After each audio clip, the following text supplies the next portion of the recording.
आज हम राष्ट्रपति और राज्यपाल के बीच के अंतर के बारे में चर्चा करेंगे कि इनका निर्वाचन किस प्रकार होता है, कौन कौन सी योग्यता होनी चाहिए, इनका कार्यकाल कितना होता है, इनको वेतन कितना मिलता है, इनके पास कौन कौन सी शक्तियाँ होती हैं, इन सारी चीज़ों के बारे में आज हम चर्चा करने वाले हैं। तो राष्ट्रपति की जो चर्चा वो अनुच्छेद 52 से 61 के बीच की गई है, जबकि राज्यपाल की जो चर्चा वो अनुच्छेद 63 से 68 के दौरान की गई है। अब देखते हैं निर्वाचन।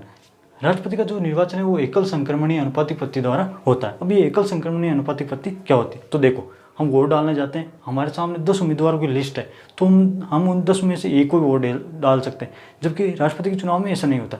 राष्ट्रपति के चुनाव में लोकसभा, राज्यसभा और विधानसभा के सदस्य भाग लेते हैं। अब उनके सामने यदि राष्ट्रपति पद के लिए 4 उम्मीदवार खड़े हो रखे तो वो चारों को वोट देंगे, लेकिन इसमें यह देखा जाएगा 1 नंबर पे किसको दिया, 2 नंबर पे किसको दिया, 3 नंबर पे किसको दिया, 4 नंबर पे किसको दिया, और जिस उम्मीदवार को 1 नंबर पे सबसे ज़्यादा वोट मिल जाते हैं वही राष्ट्रपति का चुनाव जीत जाता है। इसी पद्धति को कहते हैं एकल संक्रमणीय अनुपातिक पद्धति। तो आई होप कि ये चीज़ आपको समझ में आई होगी। तो राष्ट्रपति का जो निर्वाचन है वो एकल संक्रमणीय अनुपातिक पद्धति द्वारा होता है, जबकि राज्यपाल का निर्वाचन नहीं होता। राज्यपाल की जो है वो राष्ट्रपति, केंद्र की सलाह पे राष्ट्रपति जो है वो राज्यपाल को नियुक्त करते हैं। योग्यता की बात करें तो भारत का नागरिक हो, 35 वर्ष की आयु हो और लोकसभा का सदस्य बनने की योग्यता रखता हो। राज्यपाल की योग्यता के बारे में बात करें तो भारत का नागरिक हो, 35 वर्ष की आयु हो और उस राज्य से संबंधित ना हो जहाँ वो नियुक्त हो। जैसे कोई व्यक्ति राजस्थान का है तो वो राजस्थान का राज्यपाल नहीं बन सकता। पद के लिए शर्तों की बात करें तो वो संसद के किसी भी सदन यानी लोकसभा या राज्यसभा और ना ही वो राज्य विधायिका सदस्य का सदस्य नहीं होना चाहिए। तो वो ना तो लोकसभा का सदस्य होना चाहिए, ना ही राज्यसभा का होना चाहिए और ना ही विधानसभा का वो सदस्य होना चाहिए, और साथ ही वो किसी लाभ के पद पर धारण न हो, यानी किसी भी सरकारी नौकरी में वो नहीं होना चाहिए। जबकि राज्यपाल की बात करें तो वह संसद व विधानमंडल का सदस्य नहीं होना चाहिए और साथ में ये भी किसी लाभ के पद पर धारण न हो, यानी किसी सरकारी नौकरी में ये भी नहीं होना चाहिए। कार्यकाल की बात करें तो राष्ट्रपति का जो कार्यकाल है वो 5 वर्ष का होता है और इनको जो है वो महाभियोग द्वारा 5 वर्ष से पहले भी हटाया जा सकता है। तो राष्ट्रपति का जो कार्यकाल होता है वो 5 वर्ष का होता है, लेकिन 5 वर्ष से पहले यदि लग जाता है कि भाई राष्ट्रपति अच्छे से काम नहीं कर रहे हैं तो महाभियोग द्वारा इनको जो है 5 वर्ष से पहले भी हटाया जा सकता है। अब ये महाभियोग क्या होता है, तो लोकसभा या राज्यसभा में से किसी भी सदन में यदि विशेष बहुमत, जिसे हम 2/3 बहुमत कहते हैं, उसके द्वारा राष्ट्रपति के खिलाफ यदि प्रस्ताव पारित हो जाता है तो राष्ट्रपति को जो है वो 5 वर्ष से पहले भी जो है वो पद से हटा सकते हैं। तो विशेष बहुमत को ही महाभियोग कहते हैं। तो राष्ट्रपति का कार्यकाल 5 वर्ष का होता है और महाभियोग द्वारा इनको हटाया जा सकता है।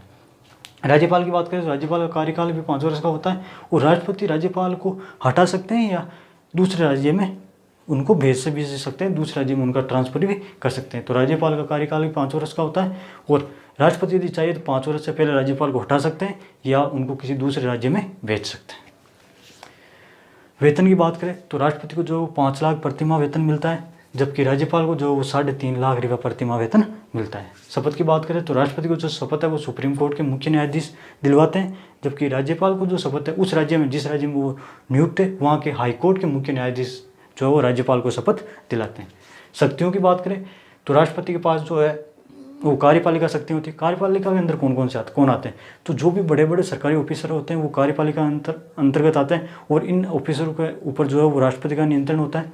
विधायिकी शक्तियाँ मतलब कोई भी विधेयक तब तक कानून नहीं बन सकता जब तक राष्ट्रपति उस पर हस्ताक्षर ना करे, तो राष्ट्रपति के पास विधायिकी शक्तियाँ होती है। वित्तीय शक्तियाँ मतलब कोई भी विधेयक तब तक वो लोकसभा में, कोई भी धन विधेयक जो है वो तब तक लोकसभा में पारित नहीं हो सकता जब तक राष्ट्रपति उसको अनुमति ना दे।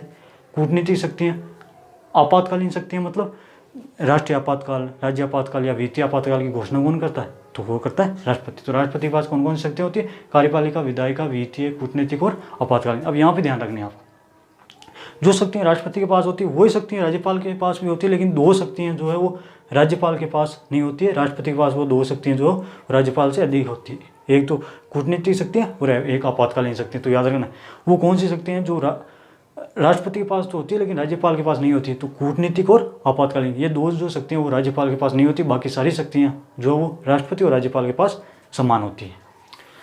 अब हम बात करते हैं समाधान। तो दोषी ठहराए गए किसी भी व्यक्ति के दंड को क्षमा कर सकते हैं। तो राष्ट्रपति जो है वो किसी व्यक्ति को किसी चीज़ में दोषी ठहराया गया है कोई व्यक्ति, तो उस दंड को जो है वो राष्ट्रपति माफ़ कर सकते हैं और उसकी सजा या मौत को, यदि उसको मौत की सज़ा मिली तो उस मौत की सज़ा को राष्ट्रपति चाहे तो उसको आगे बढ़ा सकते हैं, उसको स्थगित कर सकते हैं या उसको माफ़ भी कर सकते हैं। जबकि राज्यपाल की बात करें तो राज्यपाल भी दोषी ठहराए गए किसी व्यक्ति की सज़ा को कम कर सकते हैं उसकी सज़ा को स्थगित कर सकते हैं, उनकी सज़ा को आगे स्थगित कर सकते हैं, आगे बढ़ा सकते हैं, लेकिन वो जो मृत्युदंड की सज़ा को माफ़ नहीं कर सकते। तो सज़ा में राष्ट्रपति और राज्यपाल में क्या अंतर है? वो सारी सज़ा जो राष्ट्रपति माफ़ कर सकते हैं वो राज्यपाल भी कर सकते हैं, लेकिन एक सज़ा राष्ट्रपति जो है, जिस किसी भी व्यक्ति को मौत की सज़ा मिली हुई है तो राष्ट्रपति उसको माफ़ कर सकते हैं, लेकिन राज्यपाल के पास ये शक्ति नहीं है। तो आई होप कि राष्ट्रपति और राज्यपाल के बीच क्या क्या अंतर होता है, ये सारी चीज़ें आपको समझ में आई है। कोशिश की गई बहुत ही सरल भाषा में आपको समझा दी जाए। तो आज के लिए इतना ही। आप लीजिए इसका स्क्रीनशॉट। मैं मिलता हूँ आपको अगले वीडियो में।